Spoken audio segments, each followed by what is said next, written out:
Hi, everyone. Thank you for joining our Facebook Ads in 7 Simple Steps webinar today. My name is Susu Wong. I'm your host for the webinar, along with Donato D'Andrea and my colleague Marlene Genovese, who will be our moderator.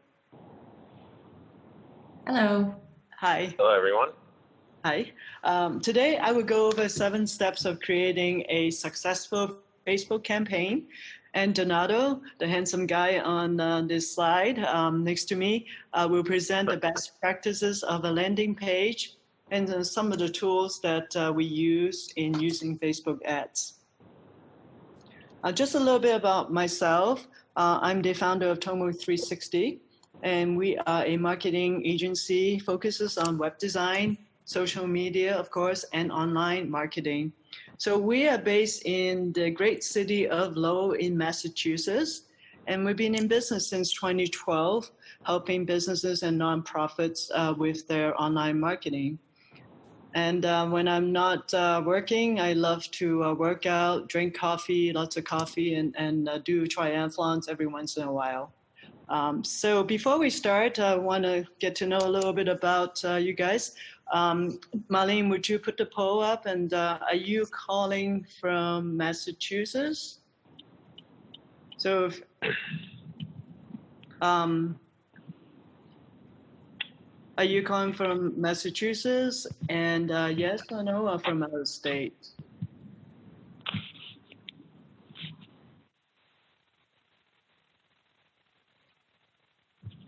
Okay. So we have one person from out of state. Oh, you're answering all the questions already. Okay. So did we finish the first question? All right, we have... Looks like 2 no's and 1 yes. Okay, wow, that's great. Okay, thank you. Okay, so have you ever noticed that you see the ads on Facebook page and it seems to directly right at you specifically? I'm sure you've seen it before, right? Maybe it has to do with a product you were just looking at on the site or show you're looking for tickets, and then all of a sudden it popped up on Facebook showing you something that you've been looking for. Or, you know, this is exactly why Facebook ads are very useful. If you've done it correctly, it can target to the exact people that you're looking for. So what exactly is Facebook ads? So Facebook ads are created advertisements that are targeted to customers, right? Users based on their locations, demographics, and specific profile information such as their age, their gender, their interest, right? Now, Facebook has a lot of users. In fact, over 1.4 billion of people around the world are using Facebook daily. So they have a lot of demographics on you. Where have you been, what you like, who your friends are. It's actually kind of creepy and scary, right? Because they have a lot of information on you. So when you create an ad, you can pinpoint their locations by zip code, by what they like, what their interests are, right? By their age, by gender, and a lot of other things. And the ads are purchased on an auction basis. So you can be charged based on the number of clicks, the number of impressions, that means how many times they've seen your ad, or specific actions, like learn more or, you know, go to the shopping cart. And the benefits of Facebook ad is it allows you to broaden your reach and to target prospects. You know, some of us who are small business owners, it can be quite costly and expensive, right, to do all kinds of marketing to get prospects. And Facebook ads is a way to kind of stay within your budget. It can increase your brand awareness. If you're a new company or new organization, it can help you to really build the brand and let other people know about you. We talk about targeting the right people, right? It's very highly targeted, just so you can find the people who will be interested in your organization or your business. If you're a nonprofit organization, it can definitely help to amplify your fundraising activities, target the right people who can be potential donors. So now when you compare to traditional advertising costs, right, this is by different things, right? For example, TV ads. TV ads, you can spend millions of dollars, right? Depending on the time of the day and the show and the popularity of the show, right? If you're advertising in the Super Bowl, right, it's going to cost you a lot of money. And the thing about TV ads is that you have to show it many times before it becomes effective, right? Think about how many times Affleck shows you the duck before you remember it, right? Now you think of Affleck, you can see the white duck, right? In magazines, it's also very expensive and, could cost like hundreds and thousands of dollars. National newspaper advertisements, right? It's also very expensive depending on which kind of newspapers. And direct mail, it's not very targeted. It can be costly. It's like 40 to 50 cents per postcard. And a lot of times they end up in your recycle bin. You've seen them before, right? If it's not targeting you, you're just gonna toss it. So that becomes very expensive. Now, when you compare Facebook ads, right, this is an ad campaign we did for a nonprofit organization. They were doing a house lottery and selling tickets for $100 per piece. And so we did an ad, we spent $125 for a week, and we were able to generate close to 2,000 people. We reached out to 20,000 people and almost 1,000 clicks. So this is about 6 cents per person when it comes to your return on investment. So this is a lot more cost effective compared to other advertising. And the other thing we didn't talk about is Google Ads, and that's also very expensive because it's pay per click. Okay, so with Facebook ads, there are 3 kinds of options, right? The first one is boosting a post. It's really great if you've never done Facebook ad before. And it's also a great use of Facebook ads and to get more engagements, especially on the post that it's already very popular. So this is a good way to reach out to other people who are not familiar with your content. The second one is doing the Facebook ads directly on Facebook page. It's one of the fastest way to do it, and Facebook automatically generate a lot of the content for you, and they will put together different ads that you can choose from. But knowing your goal and your objective on why you want to do that is the first step in creating that. The third one is to do the Facebook ads through the Ads Manager. It's a lot more complicated, but it's also gives you a lot more campaigns and options to choose from, which we'll go over in the next slides. So to boost or not to boost, and when do you boost, right? So when you want to boost a post, it's as I said before, it will fill in the text and images for you. So it's going to take one of the posts that you've done. For example, in this one is a Facebook ad seminar that we created the event. So you can do send people to your website or get more people to comment and share it to other people. And this is a call to action, which is to sign up. And then you can target people, like in this case, we're targeting Lowell, 10 miles of radius. This is age group, or people who like your page, or people in your local area. So if this is a local event, I'll probably pick people in your local area, right? So you select the audience, the budget, how long it would be. Let's say if you want to do a week, I'm gonna pay $100 and then put the payment method and then boost it. So it's very simple.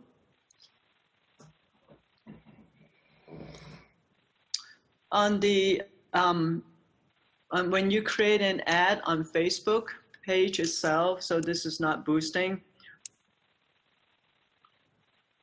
you would have 8 different options, right? We talked about the boost post, boost local event. You can promote the page and promote a call to action button such as learn more or click here.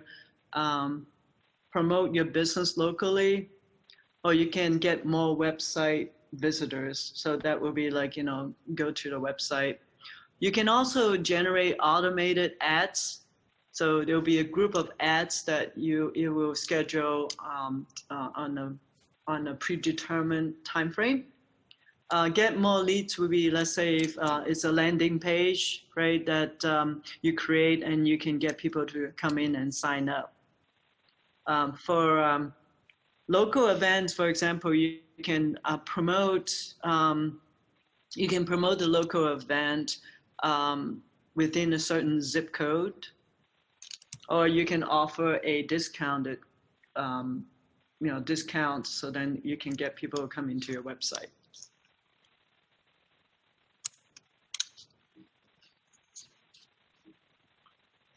Okay, so I'm sure you've seen this before, right? When people come, when you see the ad, it can be on your mobile, right? On your mobile site, it's going to show up differently, right? In here, you can promote website, you can promote the page, or you can promote an event. This is where you normally see the ads, right? And then the next thing is like, it can show up as a news feed directly on your Facebook page, or it could be on the right-hand column of the Facebook page. So there are 4 things you need to know before starting your Facebook ad. This is like the basic things that you want to think about, right? So the first thing is, what is your goal? Why are you running the ad? And what's the purpose, right? And then the next thing is, how much money do you want to spend for your ad campaign, and who you want to target? Who are the people you want to reach out to? And do you have the text, the photos, and the videos that you can use to really grab the attention? So 4 things to think about. And next I'm gonna talk about how you can create a Facebook ad using Facebook Ads Manager. What you want to do is to go to business.facebook.com Ads Manager, and you can create the ad from there, a new campaign. Now, using Facebook Ads Manager, it's really good. It can be a little bit complicated because there are a lot of things you can do with that. But it really gives you a lot of different campaigns to choose from. It has really good reporting, so you can see the other demographics and see how well you're doing with your ads. So the first thing you want to think about is, what are your immediate goals? What do you want to accomplish, right? For example, if you are a business, right, you want to sell more products, right? So you want to get people to come to your site, right? So that would be an objective, right? Or the other goal would be, I'm a nonprofit organization. I'm going to have a fundraiser around the holidays. So I want people to come in and buy tickets. So that was that directs you how you want to create your ad. Now, after you figure out what you want to do, it's going to come to this page, right? You can select brand awareness or reach, right? brand awareness are usually for larger companies, like Coca-Cola or, some of the bigger organizations where they want to increase their brand awareness. A lot of us are probably trying to get more reach, which is, getting more prospects, getting more people to come to our Facebook page. So the consideration would be traffic. You want to get more traffic or get engagement. Apps installed is if you have an app, and then you want people to download the app. So you can choose like what your goals will be. In this case, we want to drive more traffic to our website. Okay, so selecting the audience, right? So the core audience is your existing prospects. So these are all the people who like your Facebook page already, right? And you want to put an ad, to the customer, to the people, to your fans. The second one is a lookalike audience. So this is when Facebook go and find similar people based on your Facebook profiles, based on the people who like your page already. And the third one is targeted audience, which means that you are selecting demographics that you're looking for. For example, you want to target the greater Boston area plus 25 miles, right? And you want to target women at a certain age group and so forth. So those are the targeted audience. This is how lookalike audience works, right? So Facebook is going to go to your database and match with what they have on similar demographics, right? The other way you can do it is also you can upload your email addresses, email list, and then send it to Facebook, and then they can find lookalike audience. So there are different ways to find out, where to find your audience.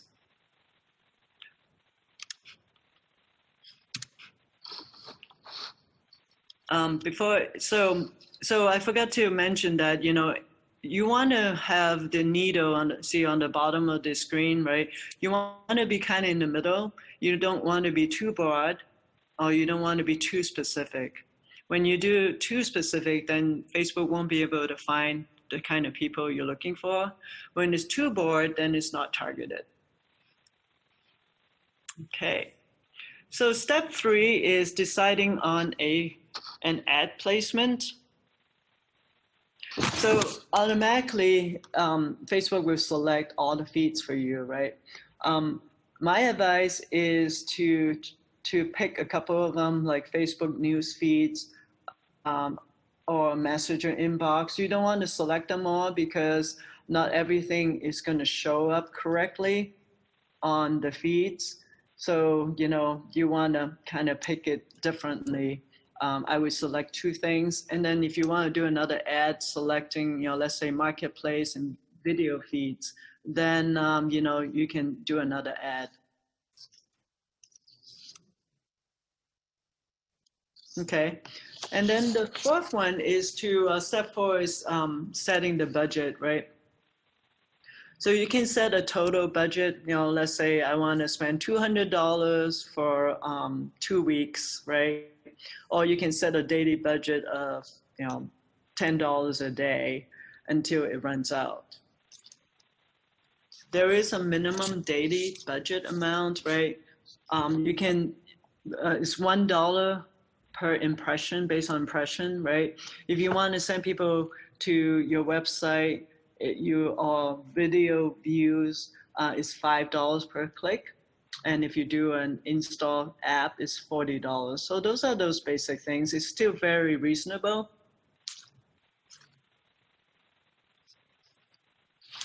Now they picking the format, right? So now you have the option of setting up in a carousel, which is more than 2 pictures. You can have a single image, a video, or a slideshow. Now, Carousel is really good if you have a lot of images. For example, if you have an e-commerce shop, right, you can put down different images of your products and show it as a carousel. A slideshow would be good if you don't have a lot of images, but then you want to see, looping video ad, in images. So it really depends on the type of images and media that you have. And then, so this is an example of a carousel image. This is from Boostable. It's a travel agency. So they're putting two images together. It's kind of like moving, so it's pretty cool. This is an example of an image of from ASPCA, right? I mean, it's kind of pull on your emotions, right? It makes you want to donate to the ASPCA. So finally, you have to submit an ad for review, right? And a lot of people have gotten rejected by Facebook because for a lot of different reasons. Sometimes you really don't know why. One of the reasons that we've seen is that they put too much text on an image. So Facebook is going to think that, well, it's not very good quality, so people can't see it. Right.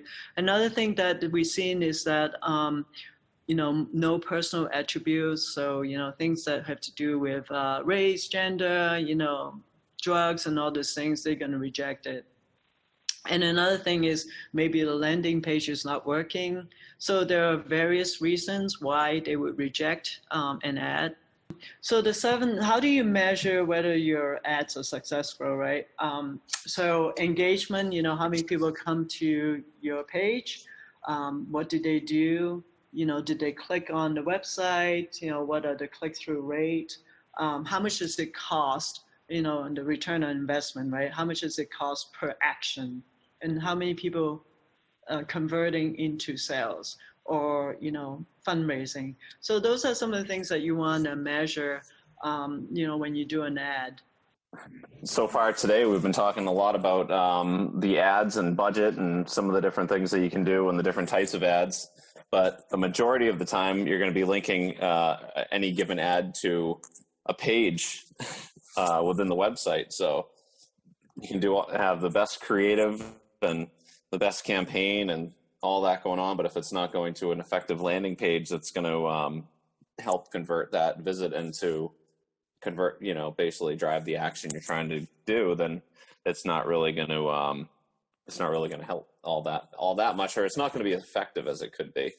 So that's something that we've started refining over the years in terms of creating landing pages so that you're linking pages straight to a page that's relevant, and it can make a big difference between getting a poor return and a great return on a paid campaign, whether it's a social or a search campaign. So that's what we're going to be talking a little bit about today. It's pretty interesting where when people first started doing this, everybody was just linking to their home page of their website or linking to just one of the interior pages of their website. And that's where people were finding that it was much less effective than creating specific landing pages to go with the ads. So I wanted to talk a little bit about the best practices for landing pages. So when you actually create the landing page that's going to be linked with the ad that you're promoting, one of the most important things, and it's first on this list, is just clear messaging and an offer that matches the ad. And that's just very important. That's just a very important aspect. The clear messaging and offer that matches the ad is very important. If somebody clicks on an ad and you're using specific wording in the ad text and on the image of the ad, that text and that message should match immediately on the landing page. Otherwise, you're going to lose a lot of traffic and a lot of results. The next thing is a clear to action above the fold. So that call to action could be a button link that you're trying to get them to go to another page, or it could be a form you're trying to get the person to fill out. A call to action could be a phone number. Whatever you're trying to really drive, that should be immediately on the first page within the first site, and not something that's like at the bottom of the page that a lot of people aren't going to scroll to.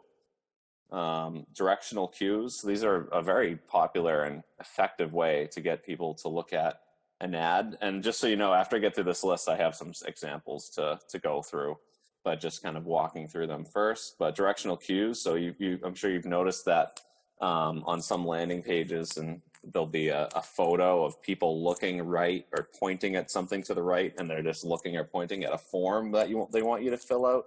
Little things like that can really help the effectiveness of the landing page.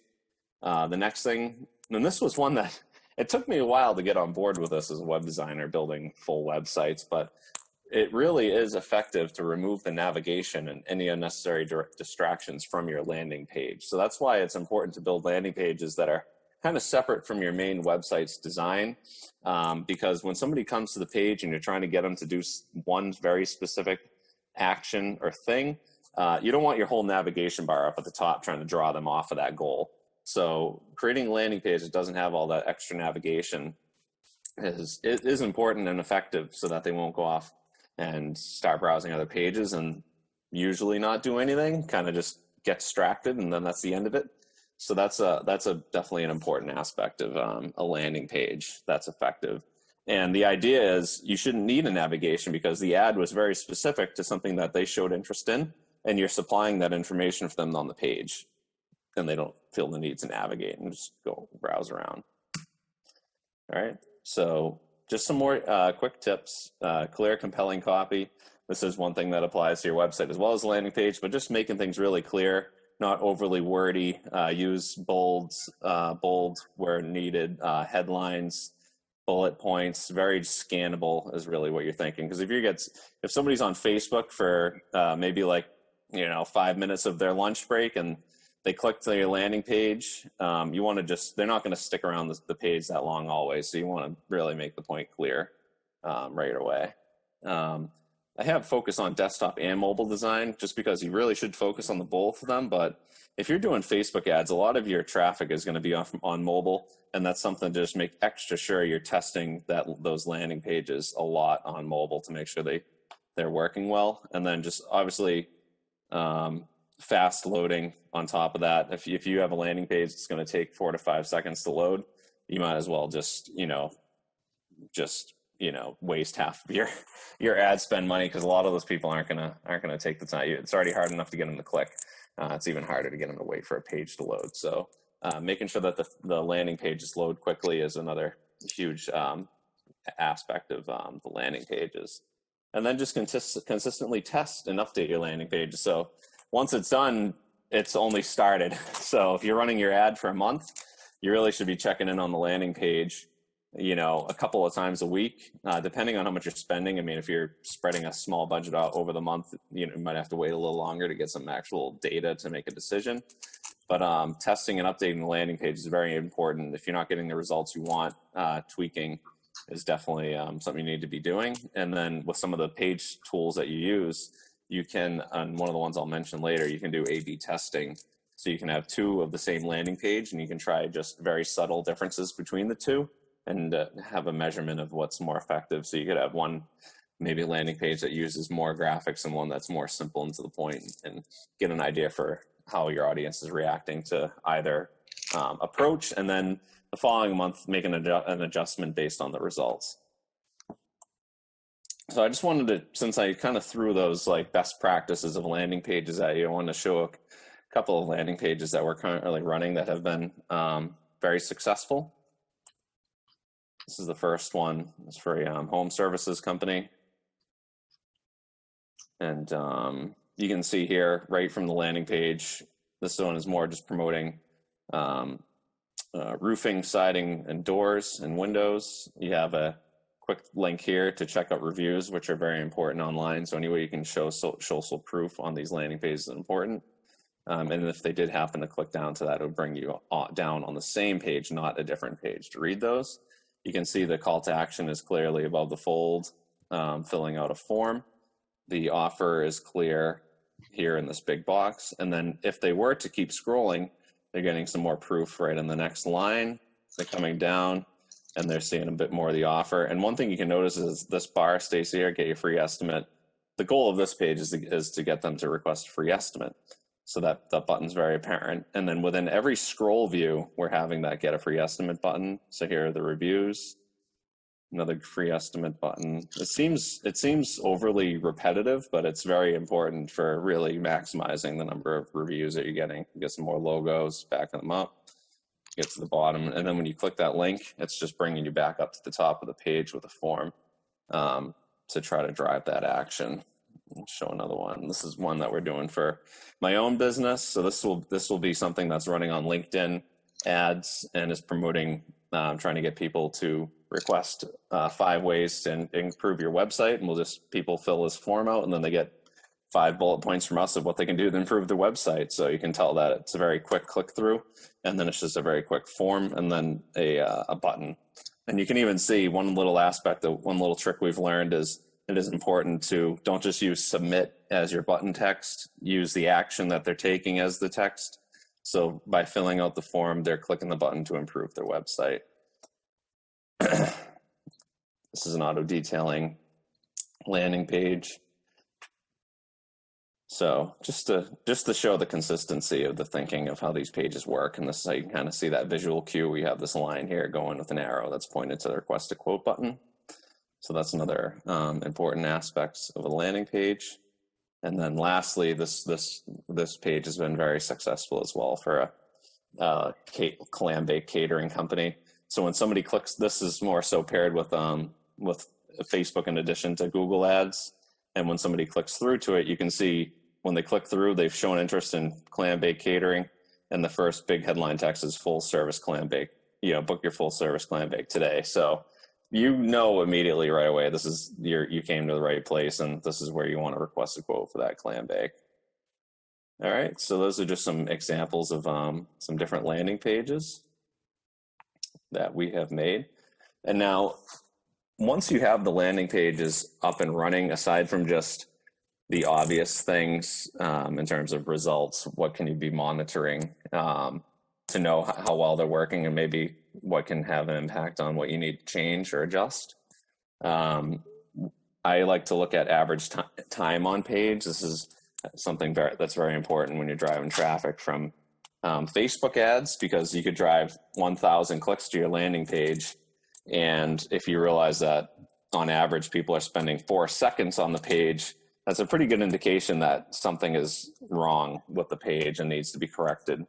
The next thing is bounce rate. So that's another thing where usually your bounce rate would be pretty high on a landing page because there aren't any links. But if you are using a landing page within your website, then that would be a metric to pay more attention to. Because if you are doing some different reach campaigns and you're just trying to get more traffic to your site, and you're not using, maybe it's not a very, very specific campaign, then the bounce rate is something you want to look at and see if they're showing any kind of engagement and going to any of their pages of your site.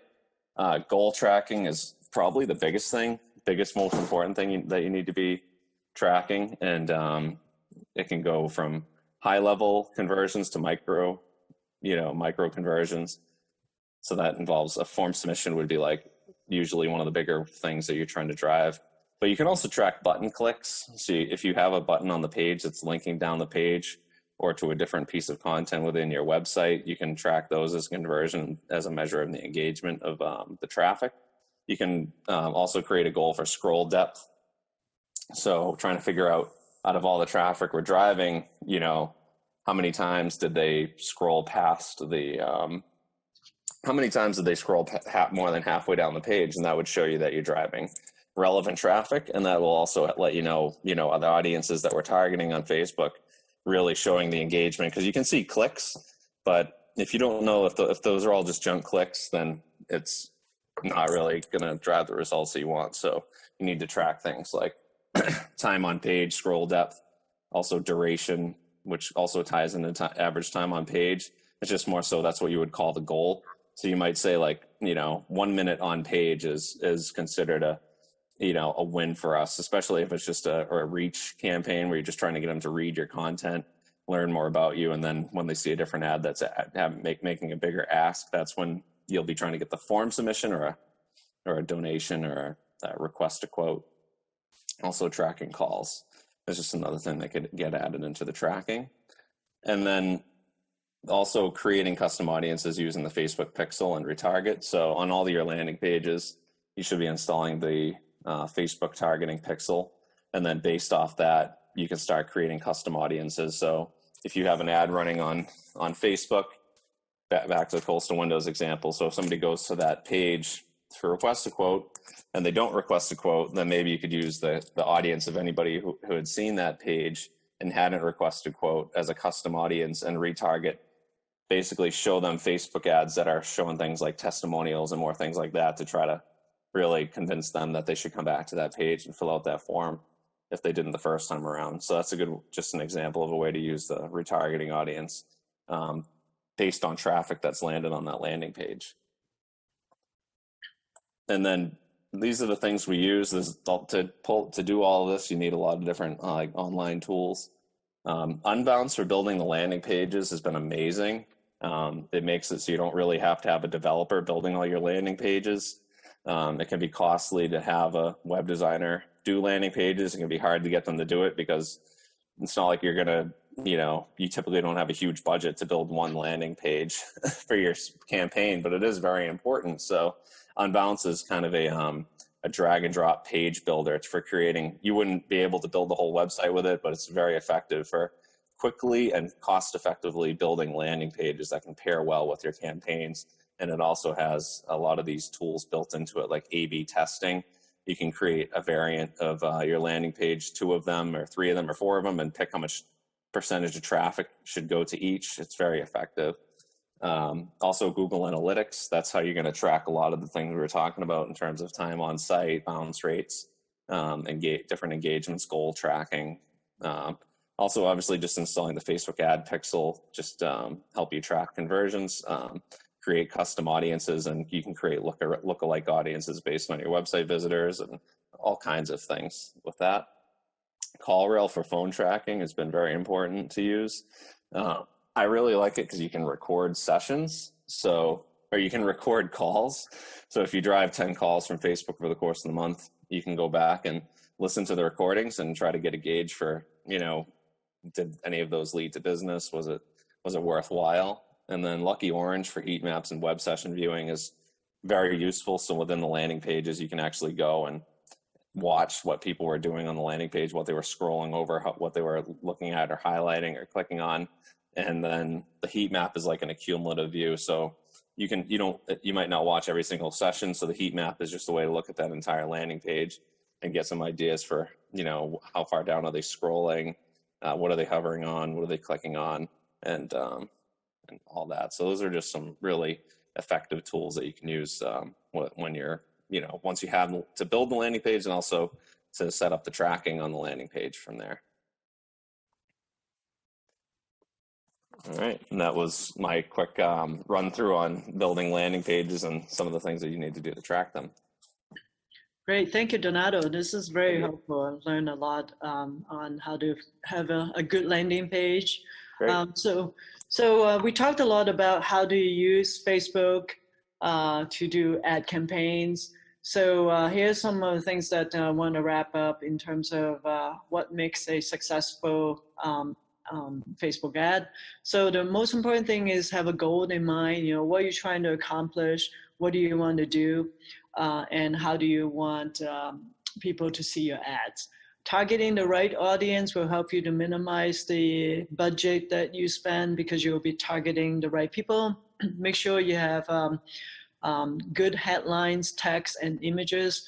I've seen a lot of Facebook ads using eye-catchy headlines and images, right? So you can grab the attention right away.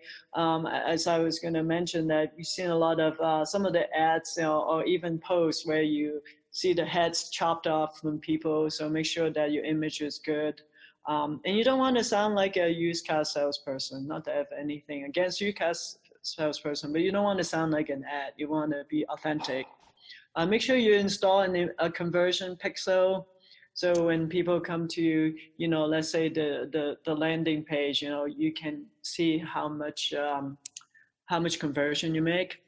Avoiding ad fatigue is like, don't show the same ads over and over again, right? You want to retarget, but at the same time, you want to change it up. So creating different ad sets with different media and images and text will help you to avoid ad fatigue. I think we're good.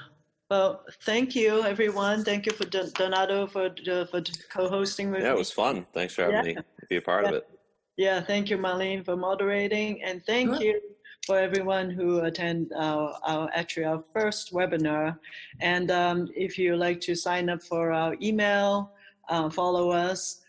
We will let you know of our next event, next webinar, and we'll send you tips as well. So thank you. Have a great week. Yeah, you too. Thank you.